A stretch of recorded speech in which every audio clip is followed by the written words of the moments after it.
Hello दोस्तों, स्वागत है आपके और हमारे चैनल रीजनिंग एंड फन में। दोस्तों, अभी से कुछ घंटे पहले हमारे देश के रक्षा मंत्री और तीनों सेनाओं के प्रमुख ने प्रेस में आकर ये कह दिया है कि टूर ऑफ ड्यूटी का ऐलान आज से स्टार्ट हो गया है। इसका ऑफिशियल अनाउंसमेंट हो चुका है प्रेस में, कल से आपके पेपर में भी दिख जाएगा। अब युवा 4 साल के लिए हो सकेंगे भर्ती तीनों सेनाओं में, या तो आर्मी, एयरफोर्स, नेवी, किसी में। और ये ऑफिशियल अनाउंसमेंट है, कोई ऐसा नहीं है कि फेक व्यू लेने के लिए बना रहे हैं। ये एकदम ऑफिशियल अनाउंसमेंट है हमारे देश के रक्षा मंत्री और तीनों सेनाओं के प्रमुख के द्वारा। तो चलिए देखते हैं इसमें क्या प्रक्रिया है, सिलेक्शन प्रोसेस कैसे होगा, अगर वैकेंसी आएगी तो कब तक आ सकती है और टोटल नंबर ऑफ वैकेंसी कितना होगा, सब चीज़ के बारे में बात करेंगे। अगर उससे पहले आपने हमारा चैनल सब्सक्राइब नहीं किया, शेयर नहीं किया और लाइक नहीं किया तो जल्दी से कर दीजिए। तो चलिए आगे बढ़ते हैं। तो ये है अग्निपथ योजना, मतलब टूर ऑफ ड्यूटी का ही दूसरा नाम है अग्निपथ योजना। हमको थोड़ा जूम करके पढ़ते हैं। लिखा है युवाओं के लिए सशस्त्र बलों से जुड़कर देश की सेवा करने का मौका। योग्यता क्या है इसमें? आवेदक की आयु सीमा 17.5 साल से 21 साल के बीच होनी चाहिए। लेकिन हम बता देते हैं, तीनों सेनाओं का जो पहले नियम था, जैसे क्लर्क में, आर्मी में क्लर्क में 23 साल तक, तो वही रहेगा। बाकी जैसे एयरफोर्स और नेवी का होता है 21 साल तक, आर्मी में भी 21 साल होता है, लेकिन क्लर्क का 23 साल तक होता है। तो ये टेंशन लेने की बात नहीं है कि अब क्लर्क भी 21 साल का होगा, ऐसा नहीं। क्लर्क का जो 23 साल था 23 साल ही रहेगा। चयन प्रक्रिया की बात करते हैं, मतलब सिलेक्शन प्रोसेस। उम्मीदवार का नामांकन सेवा अधिनियम के तहत 4 साल के सेवा काल के लिए होगा। मतलब 4 साल के लिए आप एग्रीमेंट होगा कि आप 4 साल के लिए मतलब फौज को देंगे। फिर लिखा चयन प्रक्रिया में कोई बदलाव नहीं होगा, मतलब जैसा मैंने कहा सिलेक्शन प्रोसेस वही रहेगा आपका। लिखा है मेरिट 4 साल के सेवा काल के दौरान किए प्रदर्शन के आधार पर केंद्रीकृत और पारदर्शी मूल्यांकन। 100% उम्मीदवार वॉलंटियर के तौर पर रेगुलर कैडर के लिए आवेदन कर सकते हैं। मतलब बस 100%, इसमें नहीं है कोई नहीं कर सकता, नहीं कर सकता।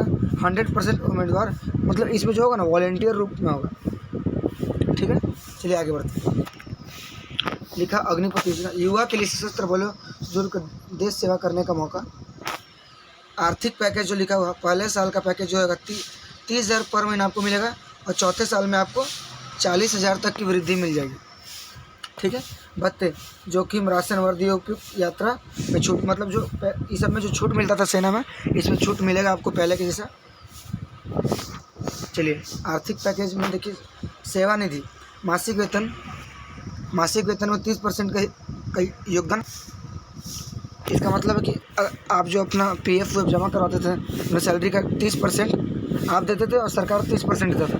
समझ के मान लीजिए आपका सैलरी 30,000 है, तो उसका 30% कितना होगा? 9,000। तो सरकार भी और 9,000 आपके अकाउंट में ऐड करके जब आपका लास्ट में रिटायरमेंट होगा 4 साल बाद, तो वो आपको मिल जाएगा। फिर लिखा हुआ है सरकार द्वारा समान राशि का योगदान भी दिया जाएगा।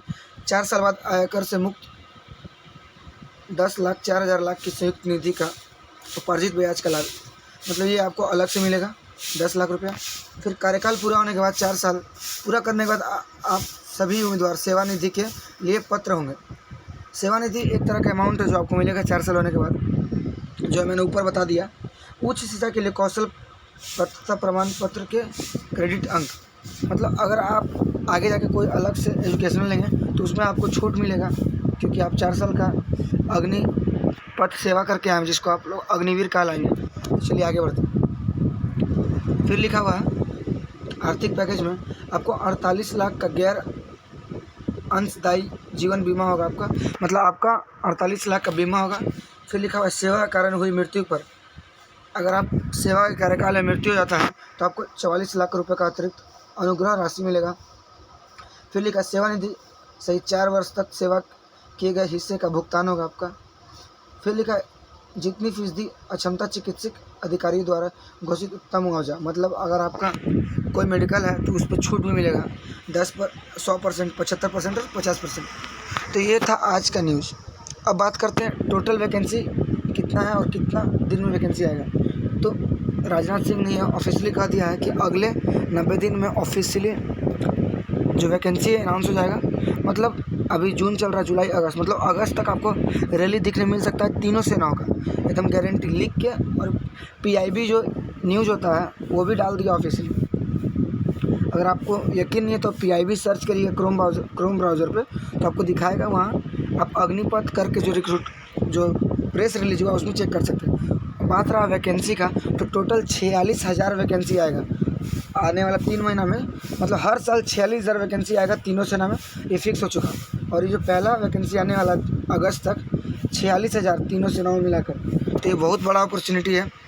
और सबसे महत्वपूर्ण बात कि अगर आप 4 साल का कार्यकाल पूरा करते हैं और आपका जो प्रदर्शन होता है बहुत ही अच्छा होता है, तो आप एज ए परमानेंट कमीशन भी रिक्रूट हो सकते हैं। मतलब आपका परमानेंट भी आप इसमें स्थायी बना सकते हैं, क्योंकि इसमें साफ साफ लिखा हुआ था, मैं पढ़ रहा था उसका प्रेस नोटिफिकेशन, तो उसमें लिखा, मान लीजिए अगर 100 वैकेंसी है तो उसमें 25% को उसको परमानेंट कमीशन करना ही है रिक्रूट, बाकी 75% का रिटायर्ड हो जाएगा। अब बचा हुआ 25% रिक्रूट हो जाएगा हमेशा के लिए। तो ये था आज का इन्फॉर्मेशन टूर ऑफ ड्यूटी के लिए।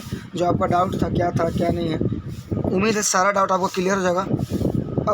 अगर आपको कोई भी डाउट है तो कमेंट बॉक्स में कमेंट करिए, हम उस सब डाउट को क्लियर कर देंगे। और हमारा चैनल को सब्सक्राइब करिए, शेयर करिए और लाइक करिए। तब तक के लिए जय हिंद, जय भारत।